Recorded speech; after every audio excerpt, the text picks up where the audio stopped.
everyone, my name is Mary Joseph. Welcome to Rosedale Rockers. This evening we have with us Ms. Archana Subhash ma'am, a psychologist and a teacher who has worked with school children to adults in both roles. Welcome to our show, ma'am. Can you please introduce yourself?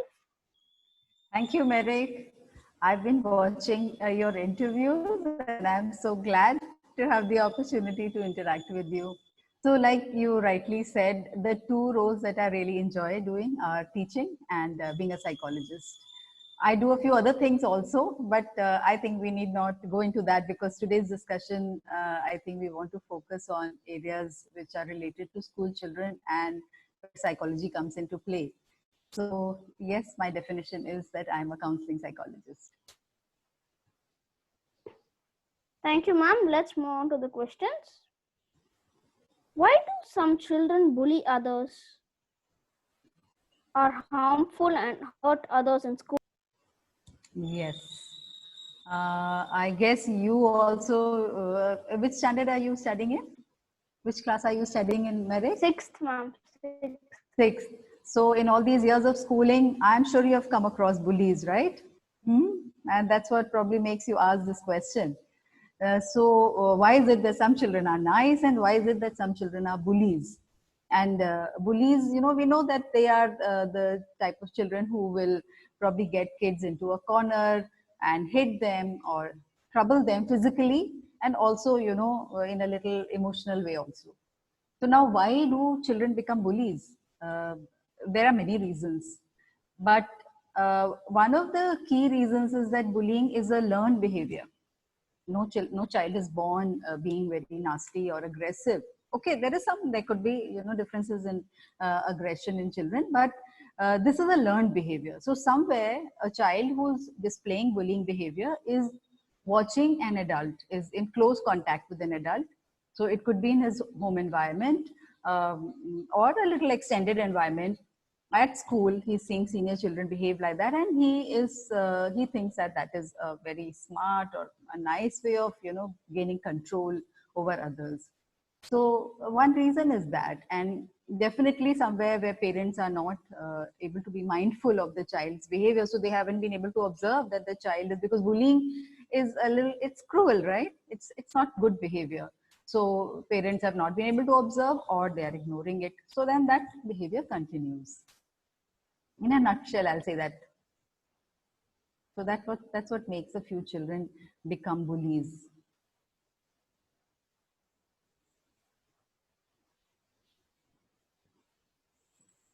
Do you want me to explain more? Merrick? Am I audible to you? Thank you, ma'am. Thank you, ma'am. Let's move on to the next question.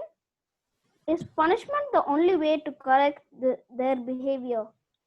Yeah, I think this is a good question, because see, if we get into reasons of why children are bullied, like I told you, bullies, there could be many reasons. But what is more important is that when we see that behavior in a child, how do we deal with it, right? And very often, traditionally, punishment has been the answer. Thrash the child, or punish him by giving him in some other way.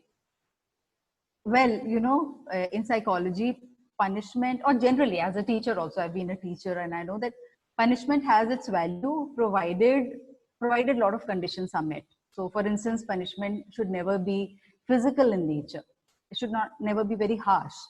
It should be something which is reasonable. So to a person who's bullying other children, definitely when they are caught or it is reported that they're bullying, it has to be prevented.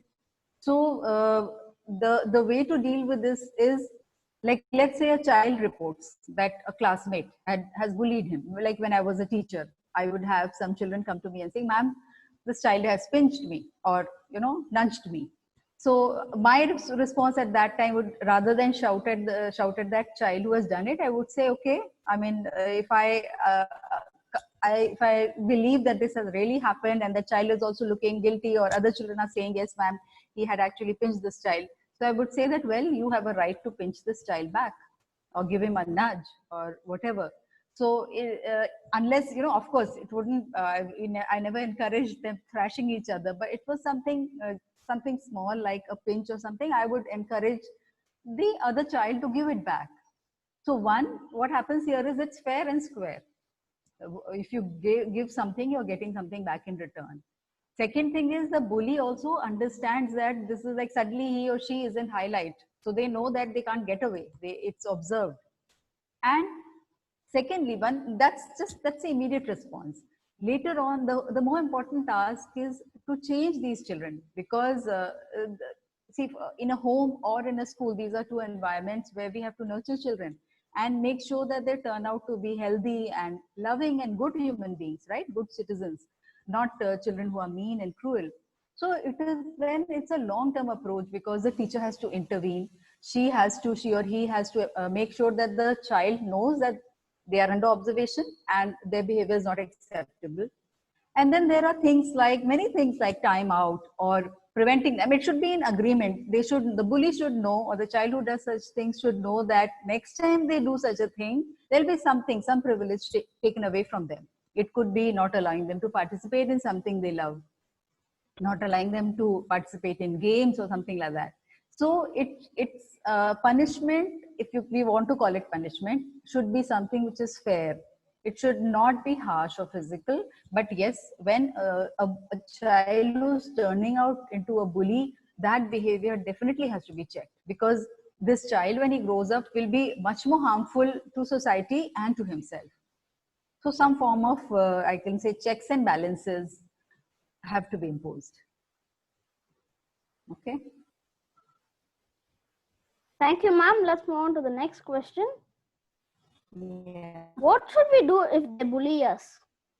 Yeah, that's again very important, because see, again, I'll try to explain what is the psychology of a bully.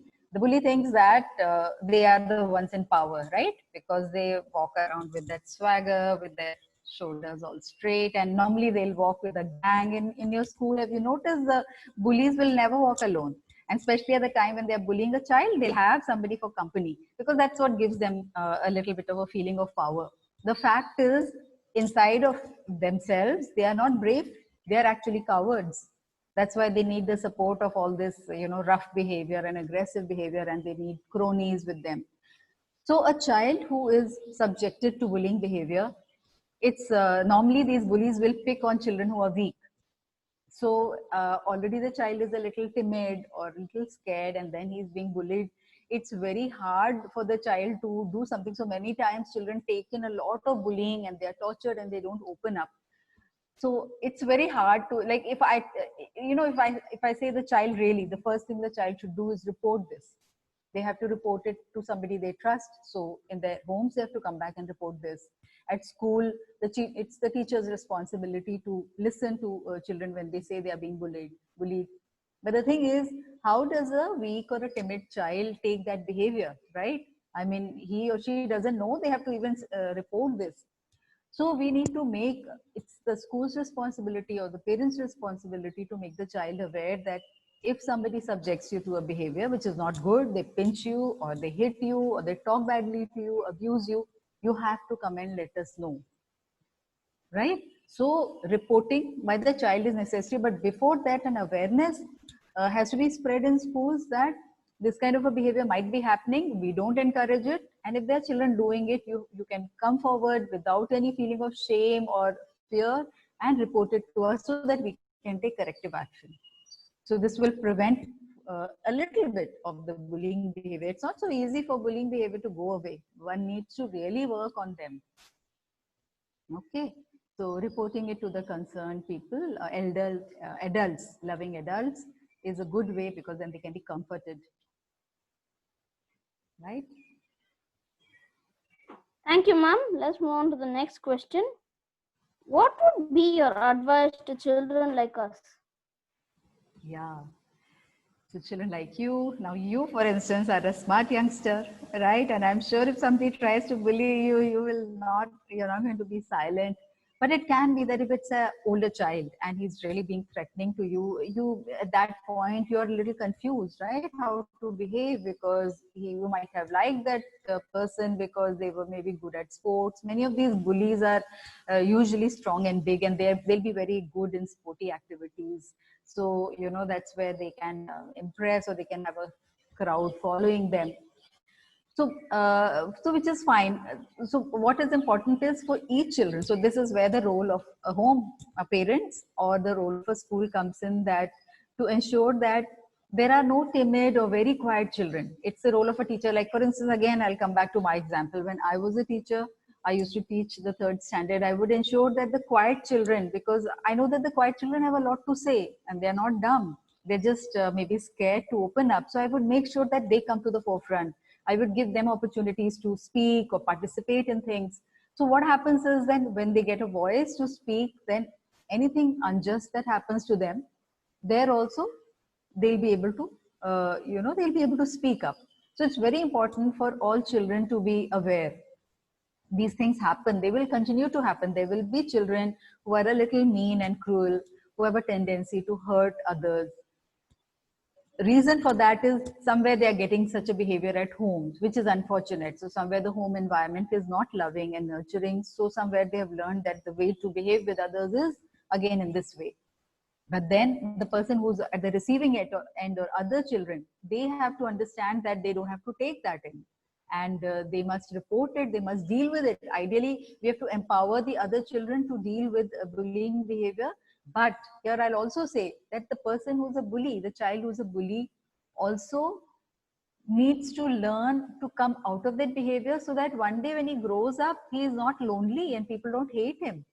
So it's not just counseling or dealing with children who are receiving bullying behavior, but I think equally important is to turn around a bully into a normal, a good, a loving child, which he is capable of being. Right? Thank you, ma'am. It was a pleasure having you with us. And hit that red button called subscribe, everyone. Until next time, it's Mary Joseph signing off for Rosedale Rockers. Bye-bye. Bye-bye. Thank you. Bye, ma'am.